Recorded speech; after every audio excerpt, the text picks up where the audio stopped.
உருவாய் அருவாய் உளதாய் கிளதாய் மறுவாய் மலராய் மணியாய் ஒளியாய் கருவாய் வீராய் கதியாய் விதியாய் குருவாய் வருவாய் அல்வாய் குகனே.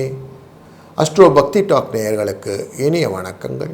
வணக்கம் சிம்மம் ராசி நண்பர்களே.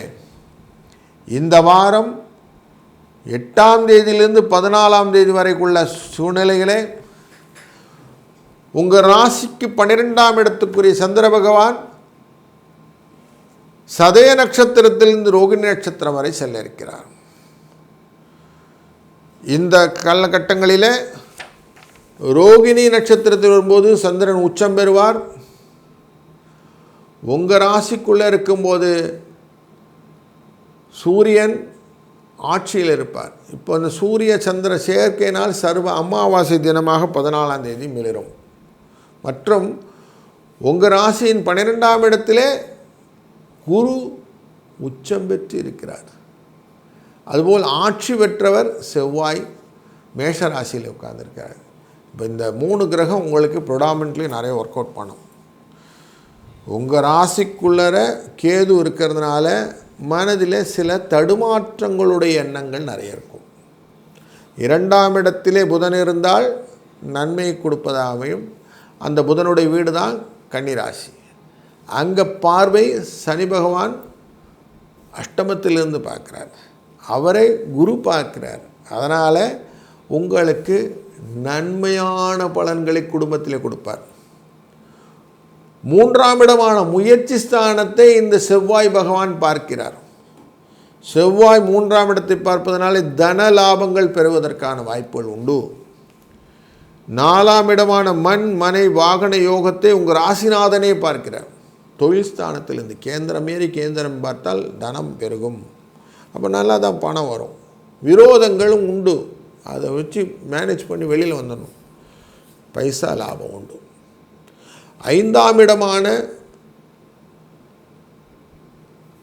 ஆரோக்கியம் அறிவு ஆற்றல் இதை பற்றின யோசனைகள் குழந்தைகள் போன்ற விஷயங்கள் எல்லாம் பார்க்கணுன்னா 5ஆம் இடம் பார்க்கணும். அந்த இடத்துல புதனின் பார்வை விழுகுது. கொஞ்சம் தேவையில்லாமல் வாயை கொடுத்து மாட்டிக்கிறதுன்றுவாங்க. அப்போ அவமானப்படுவதற்கான வாய்ப்புகளும் இருக்கும். கொஞ்சம் ஜாக்கிரதையாகவும் இருக்கணும்.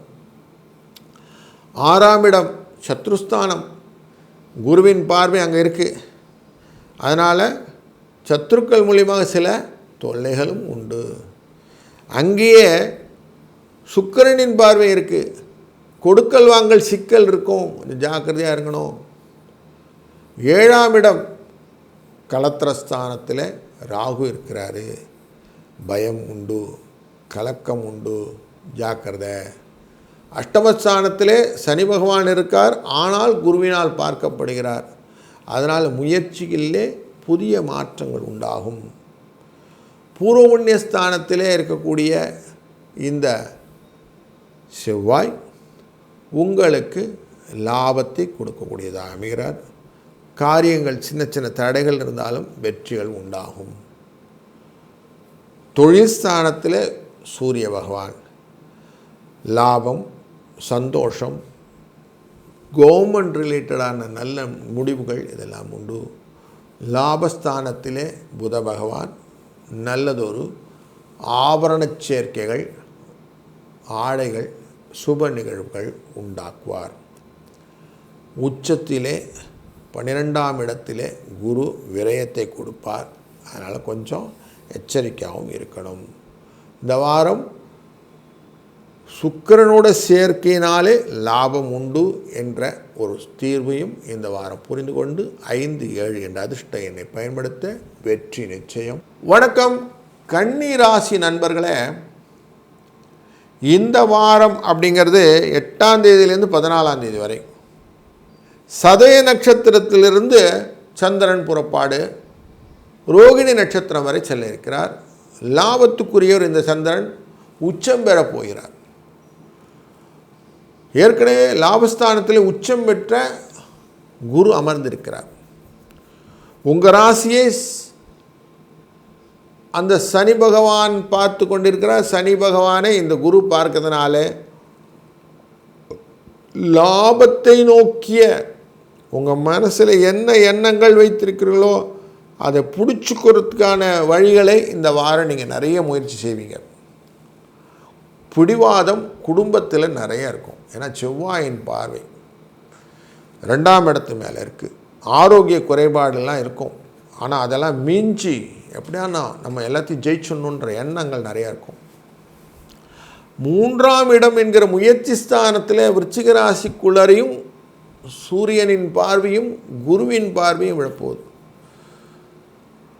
விரயஸ்தானத்துக்குரியவரான இந்த சூரியனின் பார்வை விழுவதனாலே சில முயற்சிகள் தடைகளாக மாறும். ஆனால் குருவின் பார்வை லாபத்திலிருந்து விழுவதனாலே அதை பலகீனமெல்லாம் பலமாக மாறிடும். என் வெற்றி என்னுள்ளே அப்படின்னு நீங்களே எழுந்து நிற்கக்கூடிய ஒரு நல்ல ஒரு சூழ்நிலை உண்டு.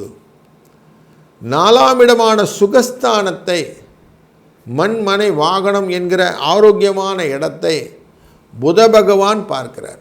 தொழில் ஸ்தானத்திலிருந்து பார்க்குறார். அதனால் பயணங்கள், இடப்பெயர்ச்சிகள் லாபத்தை கொடுப்பதாக அமையும். வெற்றிகளின் இலக்கை எளிதாக மாற்றிக்கொள்ளக்கூடிய சூழ்நிலைகள் உண்டாகும். எதையுமே நீங்கள் தீர்மானமாக புரிந்துன்னு செய்யலாம் அப்படிங்கிற எண்ணங்கள் கரெக்டாக இருக்கும். பஞ்சமஸ்தானம் இது உங்களுக்கு முக்கியமான இடம். குழந்தைகள் விஷயத்தில் ரொம்ப சாஃப்ட் கார்னர் உங்களுக்கு. அங்கே குருவின் பார்வை இருக்கிறது, சுக்கிரனின் பார்வையும் இருக்கிறது. இதனாலே நிறைய வரவுகள் உண்டாகும், லாபங்கள் உண்டு. குழந்தைகளுக்கு திருமணம் போன்ற நிகழ்வுகள் எல்லாம் நடக்கலையே, அவங்க லைஃப்பில் நல்ல செட்டில் ஆகிறதுக்கான வாய்ப்பு இல்லைன்னா இந்த வாரம் டெஃபினட்டாக ட்ரை பண்ணுங்கள், உங்களுக்கு நல்ல செய்திகள் உண்டாகும். 6ஆம் இடம் என்கிற சத்ருஸ்தானத்துக்குள்ளார உங்களுக்கான பவர்ஃபுல்லாக பேக்டாக இருக்குது. அங்கே ராகு உட்கார்ந்துருக்கிறாரு. பண வரவுக்கான அத்தனை விதமான வழிகளையும் உங்களுக்கு சொல்லிக் கொடுக்க ரெடியாக இருக்கிறார். கலத்திரத்தின் மூலியமாக இருந்த சண்டை 7ஆம் இடத்துல இருக்குது.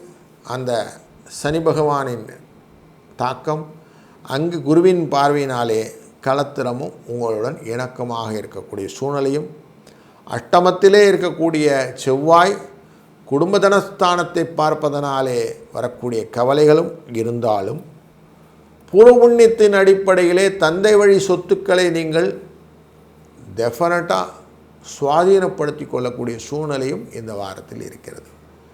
தொழில் ஸ்தானத்திலே புதனின் பயணம் இடமாற்றங்களை கொடுத்தாலும் லாபத்தை கொடுப்பதாக அமையும்.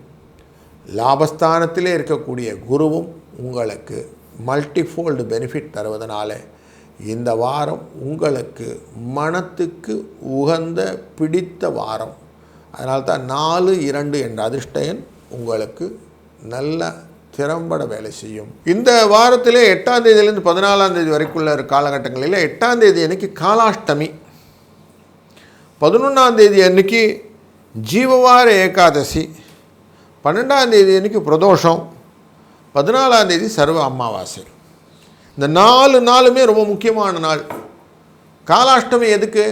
என்னுடைய கஷ்டங்கள் எல்லாம் நிவர்த்தி ஆக வேண்டும்.